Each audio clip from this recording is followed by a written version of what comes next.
The Great Dismal Swamp is located where southeast Virginia meets the edge of North Carolina. It's huge. It has around 113,000 acres of forest and marshes. The swamp is so old, it forgot about the internet. Before the Europeans arrived, Native American tribes lived here. The Nansemond and Tuscarora peoples turned the swamp into their home. They used canoes made of tree wood and paddled through the swamp. They fished for bass and catfish and gathered roots and herbs to make medicine. This swamp was their food source and shelter. Some say the swamp holds memories. One of the most told stories is the legend of Nati and her fiancé. It's beautiful, but sad. Nati and her fiancé were deeply in love.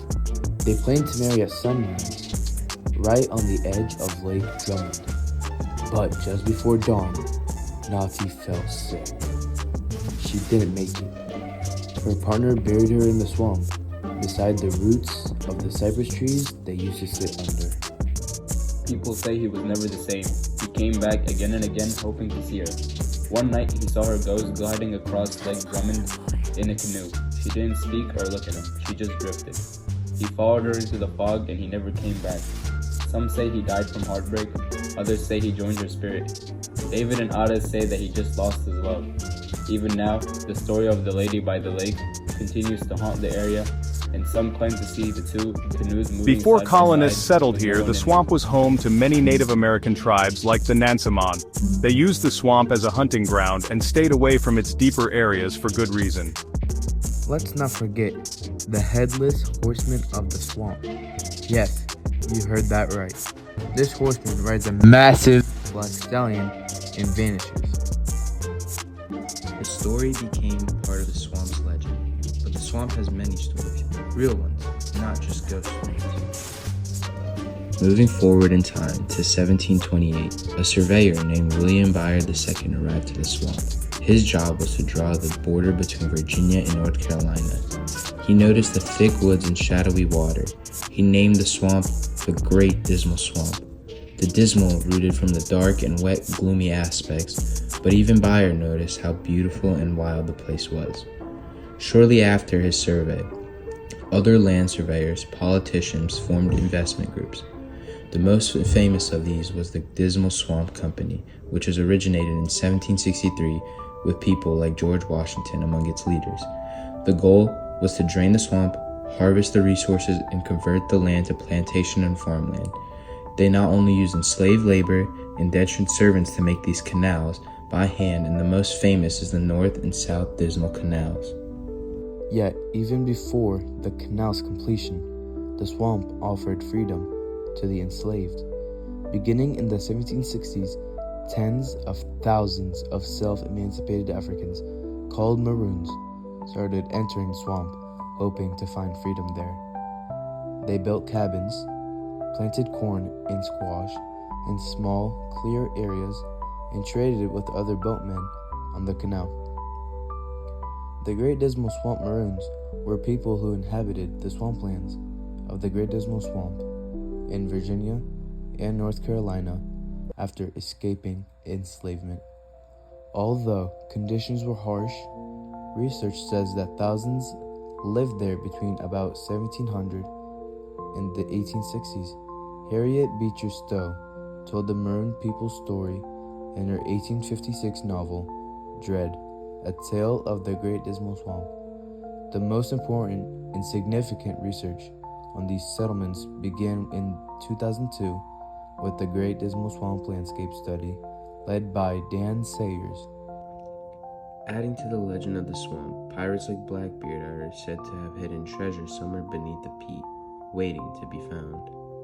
Geologically, peat began accumulating here nearly 9,000 years ago, while Lake Drummond likely formed around 4,000 years ago, when a catastrophic peat fire collapsed in an upland basin.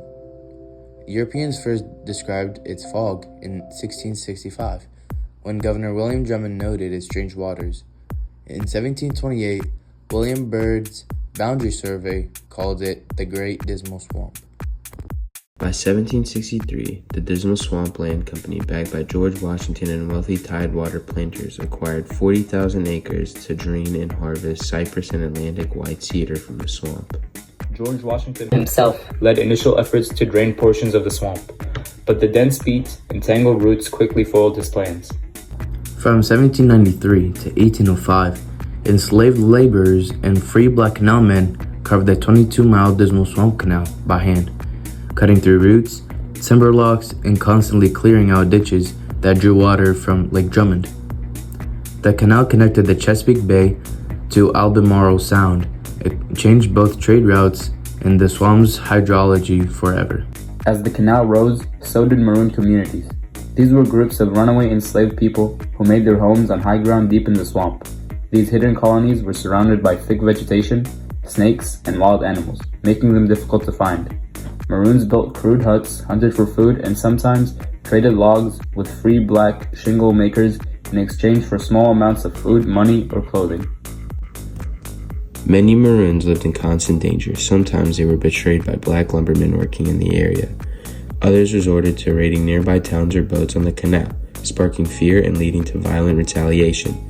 In 1823, a large militia with dogs was sent to destroy a colony of fugitives. Though some were not captured or killed, most disappeared deeper into the swamp. In 1847, North Carolina passed laws specifically targeting swamp communities, yet capture remained rare. These self-liberated people were part of the broader Underground Railroad, using swamp's natural cover to escape toward freedom, many heading all the way to Canada. In fact, the Great Dismal Swamp became one of the only water stops on the entire Underground Railroad network. Its clear springs and slow-moving streams offered rare refuge and refreshment to fugitives on their journey north. One of the most inspiring figures tied to this era was Moses Grandy.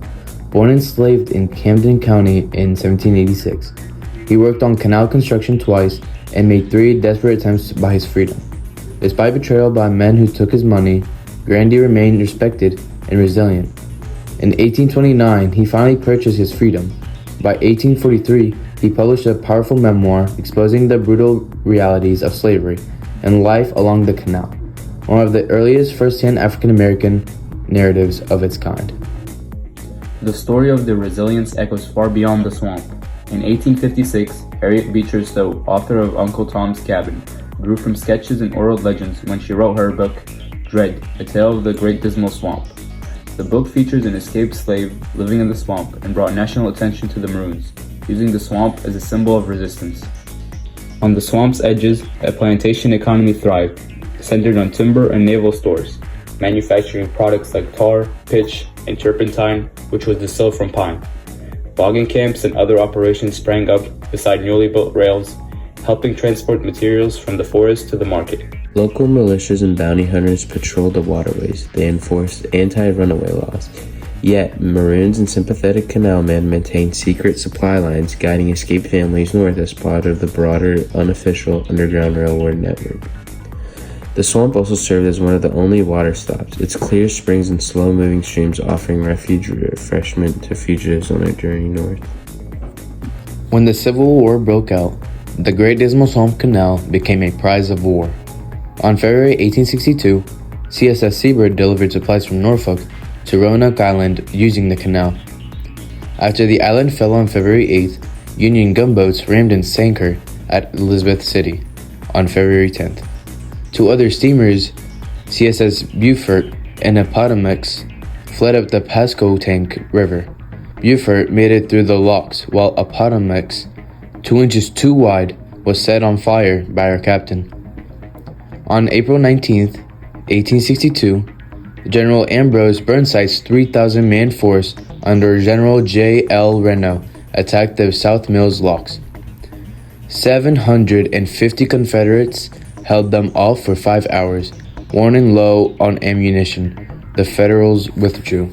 On May 10th of 1862, Norfolk fell and Union troops occupied the canal, carrying goods under military permits but refusing civilian tolls.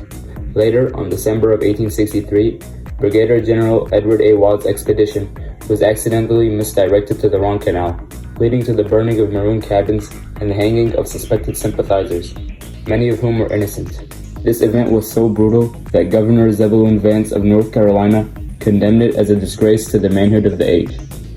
In the late 19th and early 20th centuries, proposals for new drainage ditches, roads, and logging railroads further altered hydrology, impacting Pocosin bogs, pitcher plant habitats, and cedar cypress floodplain. During World War II, German U-boats prowled North Carolina's coast, devastating shipping. The U.S. Army Corps of Engineers rerouted coal, lumber, and critical supplies through the Great Dismal Swamp to bypass the submarine threat.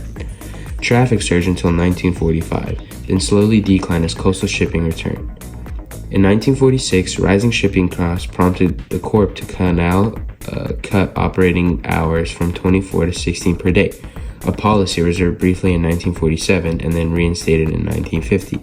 This has maintained ever since.